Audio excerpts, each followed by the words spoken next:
നമസ്കാരം. വീണ്ടും പഴയ ബോംബ് കഥ തന്നെ. രംഗം തൃശ്ശൂർ കോർപ്പറേഷൻ കൗൺസിൽ ഹാൾ. സമയം രാവിലെ 11 മണി. എങ്ങും നിശബ്ദത.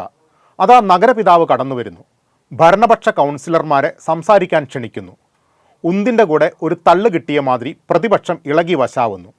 പിന്നെ ഒരാരോപണം, രണ്ടാരോപണം, ചറപറ ആരോപണം. ബഹളത്തിൻ്റെ മേളപ്പെരുക്കം.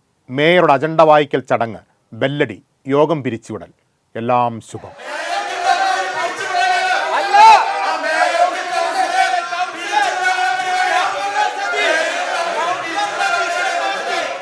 തീർന്നില്ല. ഇത് കഥയുടെ വൺ ലൈൻ മാത്രമാണ്. തിരക്കഥയും സംഭാഷണവും വേറെ. അതിൽ നിരാശയുണ്ട്, കണ്ണീരുണ്ട്, നർമ്മത്തിൻ്റെ മേമ്പടിയുണ്ട്, പിന്നെ പുകപാറിയ സംഘട്ടന രംഗങ്ങളും. മഴയായതുകൊണ്ടാണത്ര തീ പാറാതിരുന്നത്. ഇനി ഫ്ലാഷ് ബാക്ക്. പുതുമ തീരെയില്ല. കണ്ടുശീലിച്ച വാർപ്പ് മാതൃകകളെ കടം കൊണ്ട ശൈലീധാര എന്നൊക്കെ സിനിമാ നിരൂപക ഭാഷയിൽ വെച്ചുകാച്ചാം.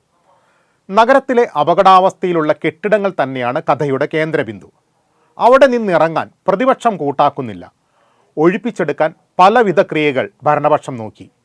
കണ്ടം വഴി ഓടിക്കാനായിരുന്നു ആദ്യ ശ്രമം. പിന്നെ കുളത്തിൽ ഉച്ചാടനം ചെയ്യാൻ നോക്കി. രക്ഷയില്ല.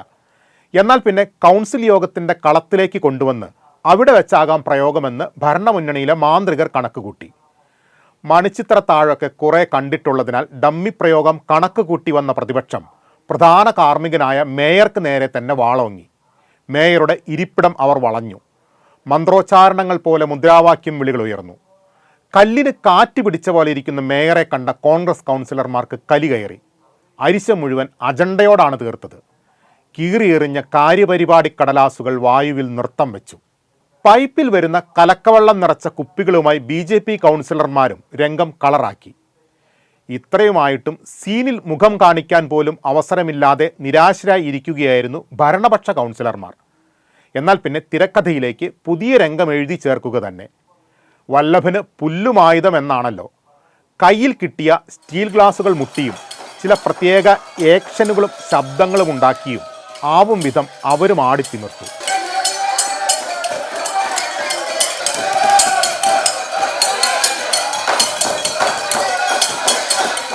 ജനകീയ വിഷയങ്ങളുടെ ശരിയായ ട്രാക്കിലൂടെ സഞ്ചരിക്കേണ്ട കൗൺസിൽ അങ്ങനെ രാഷ്ട്രീയ തൂലികയുടെ മഷിക്കറുപ്പിൽ മുങ്ങി. യോഗം പിരിച്ചുവിട്ട് മേയർ ചേംബറിലേക്ക് മടങ്ങിയിട്ടും പ്രതിപക്ഷം അടങ്ങിയില്ല.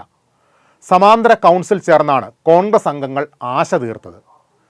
പ്രതിഷേധങ്ങളുടെ ആകാശത്ത് ഭാവനയുടെ ചക്രവാളങ്ങൾ കതിരില്ല എന്ന് പ്രഖ്യാപിച്ച് മേയറെ അലംഭാവരത്ന പുരസ്കാരത്തിന് കൂടി അവർ തെരഞ്ഞെടുത്തു. പ്രഖ്യാപിച്ച 5 കാര്യങ്ങളിലെ അലംഭാവം ചൂണ്ടിക്കാട്ടിയാണ് അസുലഭമായ ഈ അവാർഡ്. BJP അംഗങ്ങൾക്ക് മേയറുടെ ചേംബറിന് മുൻവശമായിരുന്നു പ്രതിഷേധത്തിന് പഥ്യം.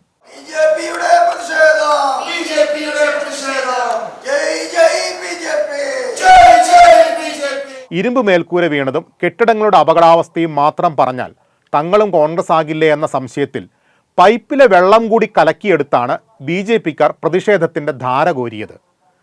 ഒടുവിൽ അല്പസമയം നിങ്ങൾക്കും ഞങ്ങൾക്കും ഇടവേള എന്ന് പറഞ്ഞ് എല്ലാവരും അവരവരുടെ വഴിക്ക് പിരിഞ്ഞു. വികസന നേട്ടങ്ങളെക്കുറിച്ച് ചർച്ച നടക്കാതിരിക്കാനാണ് പ്രതിപക്ഷം ശ്രമിച്ചതെന്ന് മേയർ ഉറപ്പിക്കുന്നു. നഗരപരിധിയിൽ ഇത്തവണ വെള്ളക്കെട്ടൊഴിഞ്ഞു നിന്നത് യോഗത്തിൽ അഭിമാനത്തോടെ പറയാനിരിക്കുകയായിരുന്നു അദ്ദേഹം. എന്തു ചെയ്യാം, വികസന വിരോധികൾ ഇടങ്കോലിട്ടു. ശുചീകരണം ശക്തിപ്പെടുത്താൻ 100 താൽക്കാലിക തൊഴിലാളികളെ എടുക്കുന്ന അജണ്ടയും പ്രതിപക്ഷത്തിന് ദഹിച്ചില്ലത്രേ. കോർപ്പറേഷൻ ISO അംഗീകാരം ലഭിക്കാൻ പൗരാവകാശ രേഖ അംഗീകരിക്കണം. ഇത് തടസ്സപ്പെടുത്താനുള്ള കോൺഗ്രസ് BJP കൂട്ടുകെട്ടിനെതിരെ മേയർ എന്നും ജാഗരൂകനായിരിക്കും. കൗൺസിൽ ഹാളിൽ വേണ്ടത്ര അവസരം ലഭിക്കാതിരുന്ന ഭരണപക്ഷം പുറത്ത് കാര്യങ്ങൾ കളറാക്കി. കൗൺസിൽ യോഗം അലങ്കോലപ്പെടുത്തി മേയറെ ആക്രമിക്കാൻ ശ്രമിച്ചുവെന്നാരോപിച്ച് കോർപ്പറേഷൻ കവാടത്തിന് മുന്നിൽ ധർണ നടത്തിയാണ് LDF രംഗം വിട്ടത്. അപകടാവസ്ഥയിലായ കെട്ടിടങ്ങളും കലങ്ങിയ വെള്ളവുമൊക്കെയാണ് കഥാതന്തുവെങ്കിലും പുനർവായനയിൽ വരാനിരിക്കുന്ന തദ്ദേശ തെരഞ്ഞെടുപ്പിൻ്റെ ഉൾപ്പിരിവുകൾ കൂടി കാണാം. വികസനത്തിൻ്റെ വർണ്ണക്കുടമാറ്റമെന്ന് ഇടതുമുന്നണിക്ക് ജനങ്ങളെ ബോധ്യപ്പെടുത്തണം. അലംഭാവത്തിൻ്റെ മേളപ്പെയ്ത്തെന്ന് പ്രതിപക്ഷത്തിനും സാക്ഷ്യപ്പെടുത്തണം. ആരോപണ പ്രത്യാരോപണങ്ങളുടെ കൂട്ടപ്പൊരിച്ചിൽ തന്നെയാണ് വരാനിരിക്കുന്നതെന്ന് വ്യക്തം.